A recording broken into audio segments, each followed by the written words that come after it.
Assalamualaikum Pak. Waalaikumsalam warahmatullahi wabarakatuh. Ya, Terima kasih nih Pak, Bapak bersedia meluangkan waktu Bapak Ya. ke saya untuk berbagi ilmu dan pengetahuan Bapak sebagai kepala sekolah lah. Ya. Untuk saya selaku calon guru penggerak Pak. ya. Masih calon ya? Iya Pak. Ya. Karena kondisi Pak sekarang Pak. Alhamdulillah sehat. Ya, Ya. ya sehat dan fit lah. Terima kasih ya Pak. Jadi gini Pak, saya ingin informasi dari Bapak Ya, tentang posisi Bapak sebagai kepala sekolah dalam mengambil kebijakan Pak ya, terhadap permasalahan dilema etika ya, yang terjadi, baik itu moral ataupun etika nantinya Pak. ya. Ya Pak ya. Oke, Baik Pak, saya langsung aja ya Pak ya. oke, langsung aja. Udah poin. Selama ini Pak, bagaimana Bapak dapat mengidentifikasi kasus-kasus yang merupakan itu dilema etika atau sebagai bujukan moral Pak? Oh itu ya. Iya. Ya, terima kasih Pak Rizky. Ya, ya memang dalam sebuah satuan pendidikan atau organisasi, nah kita selaku pimpinan harus bijak dan dapat membaca. Ya kenapa? Ya karena memang ya kita berhadapan dengan orang-orang yang sudah action atau ya aksi lah, ya action dalam kehidupannya. Nah menurut saya karyawan kita atau staf kita ini tidak bebas gitu.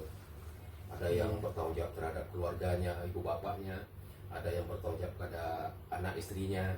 Nah semua itu kan menyatu dalam kehidupan. Nah oleh sebab itu ya artinya ya harus ada satu satu indera ya. Nah untuk kita pahami staf-staf kita ini.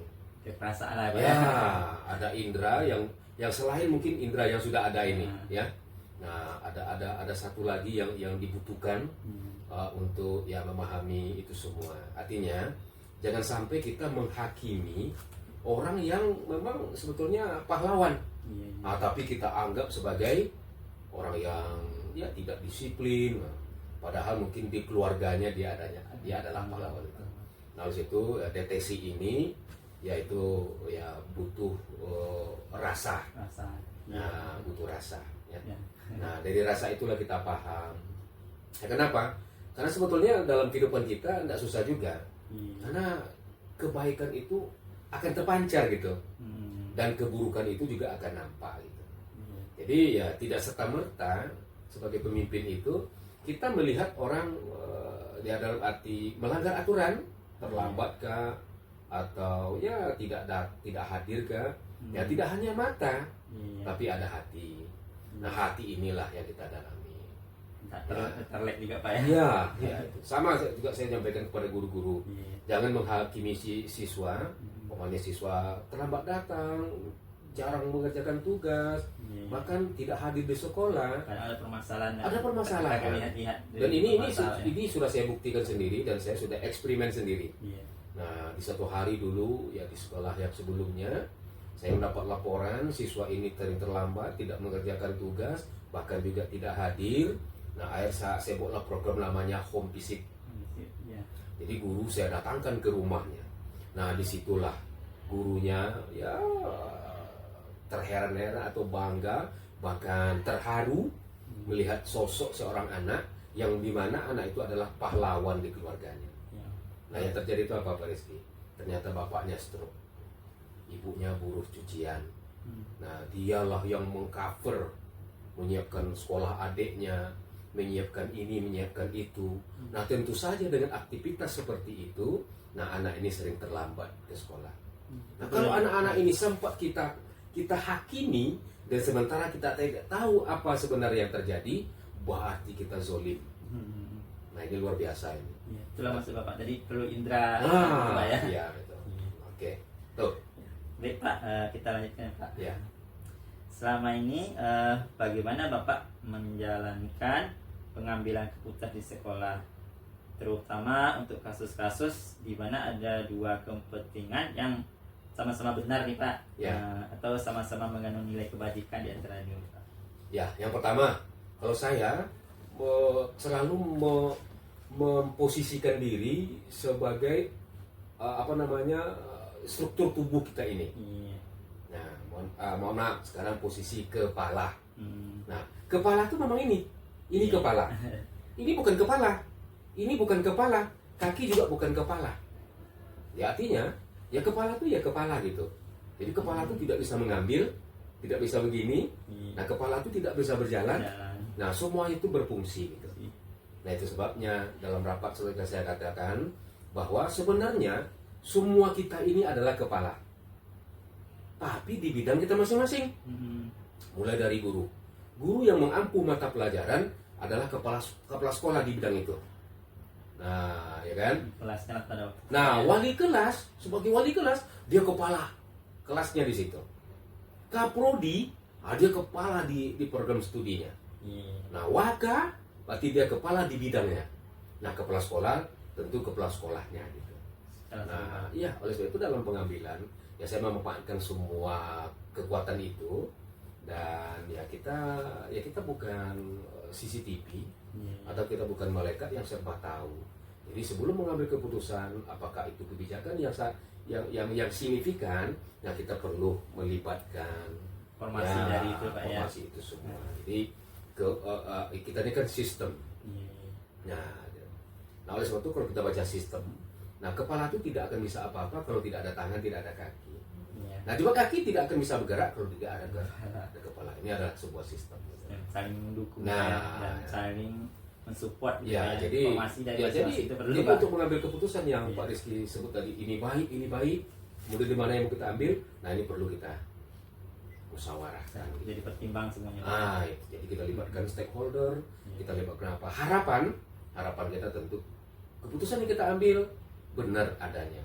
Iya, Walaupun harapannya. tidak akan ada sempurna Iya. atau kata sempurna di dunia ini. Tapi mendekati itu Pak, ya. Mendekati. Ya gitu. Baik Pak, biasanya langkah-langkah atau prosedur apa yang biasa Bapak lakukan selama ini Pak dalam mengambil keputusan itu Pak? Nah seperti tadi ya, kalau langkah-langkah tetap mengumpulkan informasi ya. Nah, mengumpulkan informasi kepada yang tepat gitu. Siapa yang memegang ini? Istilahnya mengumpulkan data-data gitu Ya, Pak ya. ya. Nah, setelah data terkumpul ya kemudian diolah ya kan, dan keputusan itu juga akan dibicarakan bersama. Sama ini. Nah sehingga ya itu tadi kembali bahwa apa yang kita putuskan itu ya kalau dia sudah menjadi keputusan sekolah itu adalah keputusan bersama gitu. Baik Pak. Hal-hal apa saja yang selama ini Bapak anggap efektif lah dalam pengambilan keputusan pada kasus-kasus dari matematika itu Pak? Ya kalau yang efektif itu tadi artinya pemberdayaan. Artinya keputusan-keputusan yang kita memang ya membicarakan ya dilema tadi ya kan, dengan meminta pendapat, dengan minta apa, dan akhirnya ya dengan bicarakan dengan hati yang jernih, nah, sehingga keputusan itu dapat diterima gitu. Artinya tidak menjadi dilema gitu. Dilema juga. Ya. Tapi kalau ini Pak, tantangannya yang ada Bapak hadapi misalnya dalam pengambilan keputusan itu Pak? Nah kalau tantangan pasti ada lah ya. Kenapa? Karena kita sebagai satuan pendidikan ini kita berhubungan dengan roh ya, dengan jiwa itu. Artinya benda hidup gitu. Nah orang itu sebenarnya kita tidak punya kuasa untuk bisa memaksakan gitu kan. Nah walaupun mungkin ya sebagai pimpinan mungkin di depan kita baik-baik saja, tapi di belakang nanti efeknya ya, nah itu pasti ada gitu. Nah ini dilema seperti pengaruh itu. lingkungan itu Pak ya. Kita tuh berempati berasa kami mengambil peduli lah di Ya. lingkungan itu Pak ya. Ya, ya. Oke Pak, mungkin Bapak biasanya adakah jadwal-jadwal tertentu dalam penyelesaian sebuah kasus dilematika nih Pak? Misalnya Bapak menyediakan tempat dan pemecah masalahnya atau memiliki jadwal tertentu untuk prosedur dalam penangani masa-masa dilematika, Pak? Ya, kalau jadwal rutin kita ada, yaitu sekarang kita membiasakan dengan kita sebut dengan kopi morning. Morning, seperti tadi ya Pak adakan ya. Ya, kita ada kopi morning. Tetapi kalau yang namanya cash ya, yang esensial Pak ya. iya, yang sewaktu-waktu terjadi dan perlu penanganan cepat, nah ini tidak ada waktu. Iya. Kalau yang rutin itu untuk yang mengantisipasi dulu lah Pak ya. Jadi itu selalu kita ungkap karena ada yang dilema etika dan dilema moral ini kan, ya orang reaksinya tidak terlalu tidak terlalu nampak gitu, tapi ini menjadi isu. Nah biasanya itu juga kita mintakan pada saat kita kopi morning itu. Ya, kadang dia ada mungkin yang terjadi berulang Pak ya. Iya. Kejadian itu. Ya, tapi kalau case-nya atau kejadiannya memang semasa ya mendadak atau apa ya itu memang penanganannya. Nah, tapi itu tadi hal-hal yang kita ini kan ya kita melibatkan stakeholder gitu. Ya. Dan itu penting Pak Rizky karena itu saya mengalami. Artinya apa? Itu tadi saya memposisikan saya ini kepala. Nah di kepala di organ tubuh kita ini ada tangan, ada kaki, ada anggota tubuh lainnya. Nah kenapa? Kalau kepala itu sempat mengambil, bayangkan susahnya kepala itu. Jadi yang mengambil, yang memegang, yang apa itu ya tangan. Kalau kepala ini disuruh berjalan, gimana caranya kepala berjalan? Paling yang berjalan itu adalah kaki. Sesuai fungsinya Pak ya. Nah itu dia. Itu nggak itu saya optimal rasakan, ya Pak ya. Jadi pada saat mohon maaf dalam proses pelaksanaan sekolah ini kita ada di audit gitu ya.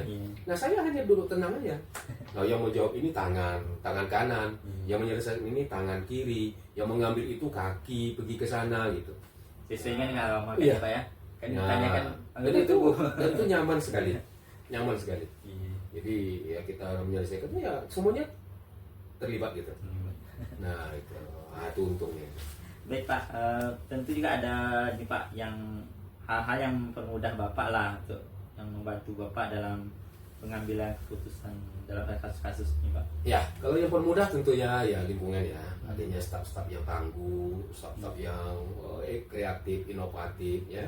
Dan memang ya yang perlu kita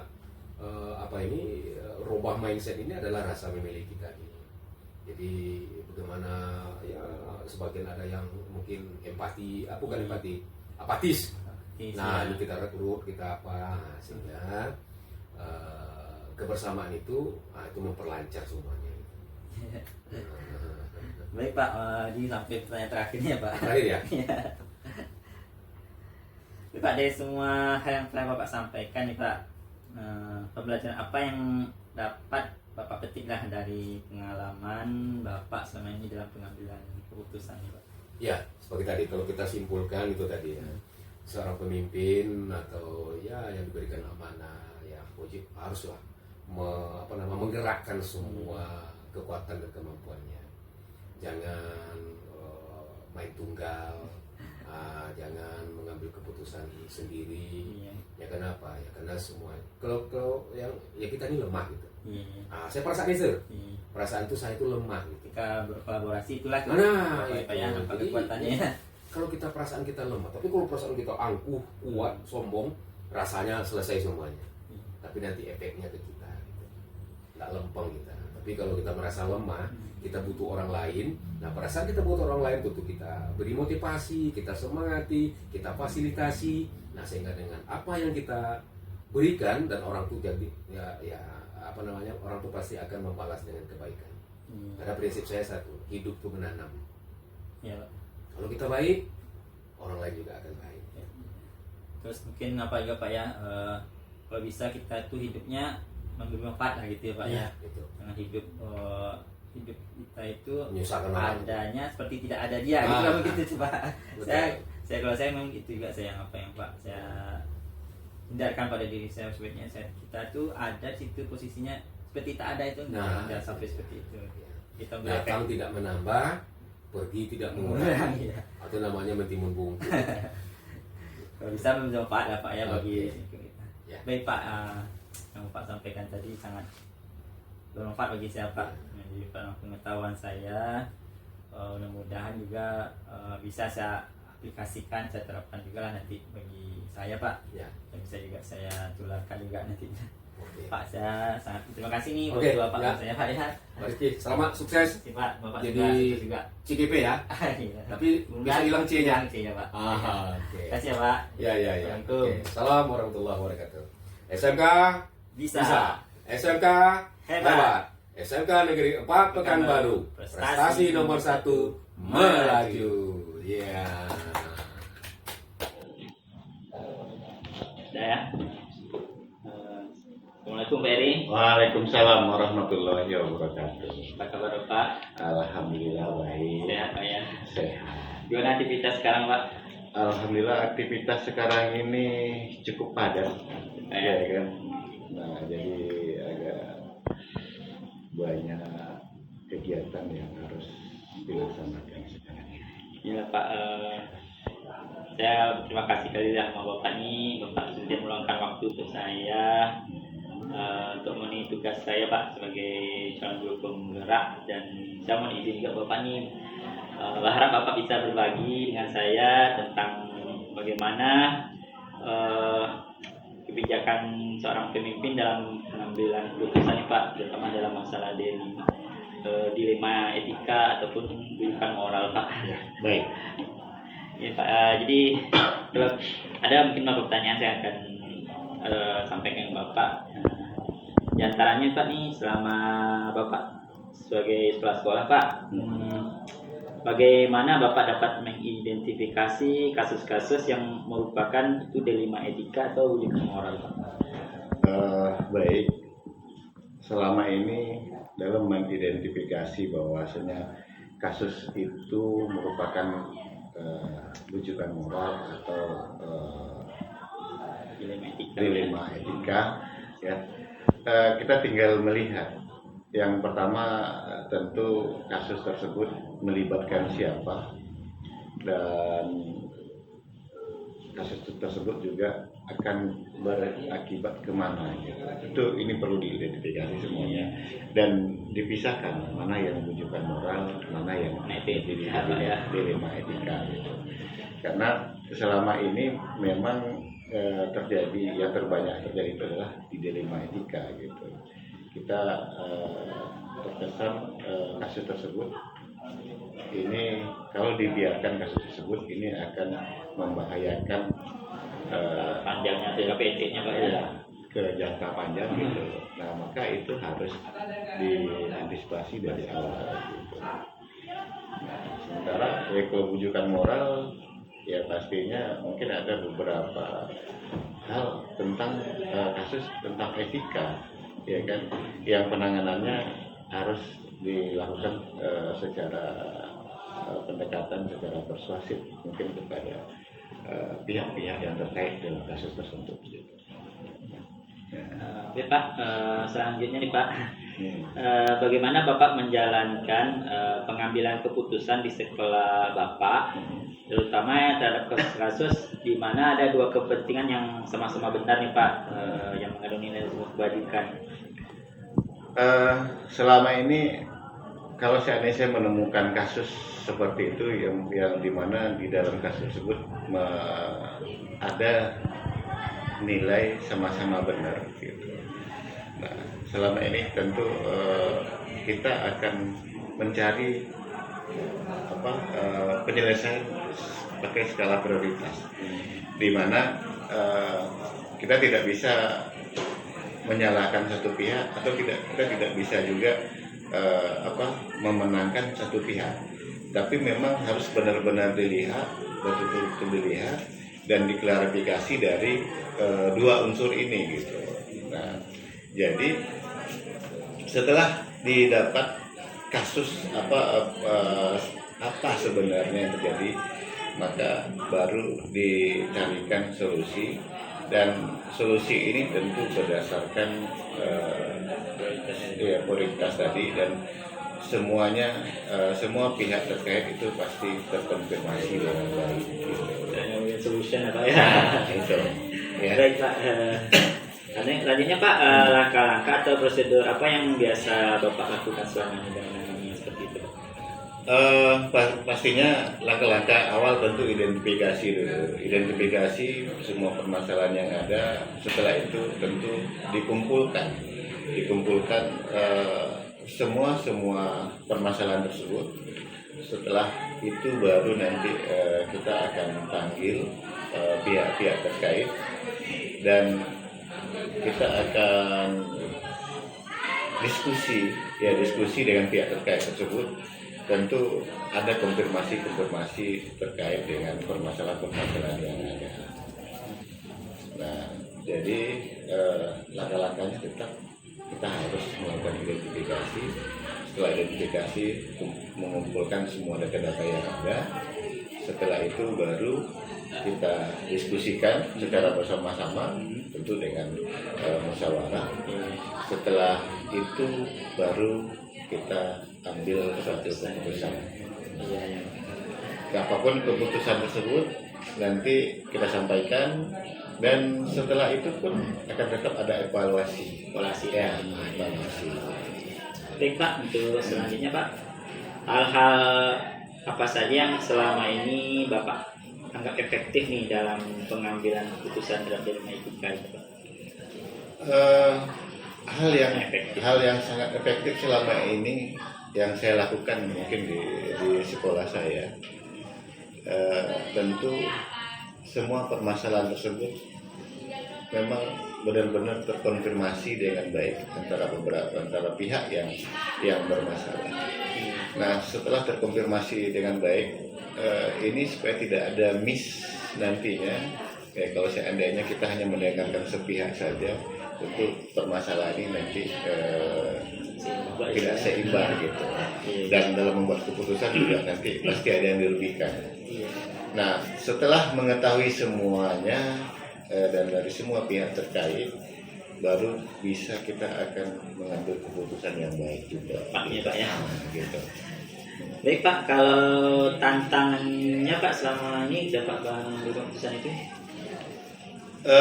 Tantangannya sebenarnya banyak ya kan, karena ada beberapa mungkin oknum yang terkait dengan permasalahan tersebut. Yang pertama, tidak bisa diajak bekerja sama. Habis itu terkadang mengumpulkan data-data ya kan, di saat dikonfirmasi ke pihak terkait tersebut tidak menyampaikan secara baik dan benar, tidak menyampaikan secara jujur. Terkadang terkesan apa yang disampaikan itu tidak sesuai dengan permasalahan yang ada. Jadi informasi itu kadang-kadang disampaikan tidak pas, tidak tepat gitu. Nah, ini tantangannya. Jadi bagaimana kita bisa menggali semua permasalahan-permasalahan, mendapatkan informasi yang benar. Nah, sehingga semua permasalahan tersebut bisa terselesaikan dengan baik. Gitu. Bapak, selama ini apakah Bapak ada jadwal tertentu nih Pak yang sifatnya rutinitas dalam atau tempat nih Pak, jadwal atau tempat dalam Bapak menyelesaikan kasus-kasus yang seperti itu? Pastinya itu terjadwal. Saya selalu menjadwalkan paling minimal dalam sebulan itu ada 2 atau 3 kali. Dan tempatnya kami sediakan tempat khusus di sekolah tersebut. Ada ruang pertemuan khusus, ruang pertemuan khusus, dan ya semua permasalahan yang ada kita selesaikan di situ. Jadi terjadwal, siapapun mungkin yang punya konflik di sekolah tersebut itu kita usahakan penyelesaiannya cepat dan kita tidak menunggu-nunggu sampai masalah tersebut. Begitu terdengar ada isu masalah, maka kita akan langsung informasi ke pihak-pihak terkait. Pak, untuk selanjutnya nih Pak, adakah seseorang atau faktor-faktor apa yang selama ini yang mempermudah Bapak dalam pengambilan keputusan dalam kasus dilema etika? Pastinya pasti ada orang-orang yang terlibat, orang yang membantu dalam penyelesaian masalah tersebut pasti ada. Seperti di sekolah saya tersebut, saya selalu melibatkan mungkin pihak komite sekolah, terus pengawas sekolah, ya kan. Saya selalu meminta pendapat dengan mereka. Ya, kalau seandainya ada masalah ini, kira-kira seperti apa? Kalau saya buat seperti ini, kira-kira bagaimana? Gitu. Nah, saya selalu minta pendapat dengan pihak-pihak ini. Tentu juga dengan kawan-kawan guru, mungkin guru senior atau para wakil kepala sekolah, mungkin itu pasti saya libatkan dalam apapun permasalahan, dalam mengambil keputusan, ya kan, di sekolah tersebut pasti ini dilibatkan. Dan ya tentu ya semua ini nanti kita menginginkan hasil yang terbaik. Oke Pak, ini sampai kita pada pertanyaan terakhir nih Pak. Iya. Nah, dari semua hal yang telah Bapak sampaikan tadi, pembelajaran apa yang dapat Bapak petik lah dari pengalaman Bapak selama ini Pak? Pembelajaran yang bisa saya petik dari apa yang disampaikan tadi, selama ini apa yang saya dapat juga di lapangan secara langsung, tentu pembelajaran bagaimana kita membuat suatu keputusan tersebut tentu berdasarkan keputusan yang bijaksana dan arif. Ya, karena kalau seandainya kita salah dalam membuat keputusan, maka itu juga akan berpengaruh besar ke diri kita dan bahkan juga ke pihak yang ada di sekolah tersebut. Nah, jadi kita harus benar hati-hati, dalam menyelesaikan semua permasalahan yang terkait dengan dilema etika ini dan maupun bujukannya. Pak, senang sekali nih Pak, saya dapat ilmu dari Bapak nih. Ya. Saya pengalaman Bapak bagaimana dalam mengambil keputusan nih Pak. Ya. Dan saya berharap menambah wawasan saya dan mudah-mudahan bisa saya aplikasikan juga Pak. Baik Pak Rizky.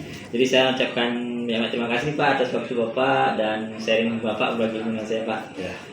Oke. Terima kasih Pak ya. Ya, sama-sama, Tetap Pak. sukses Pak. Amin. Sama-sama Pak Rizky Karirnya. juga selesai cepat guru penggerak. Terima kasih ya Pak. Oke. Waalaikumsalam.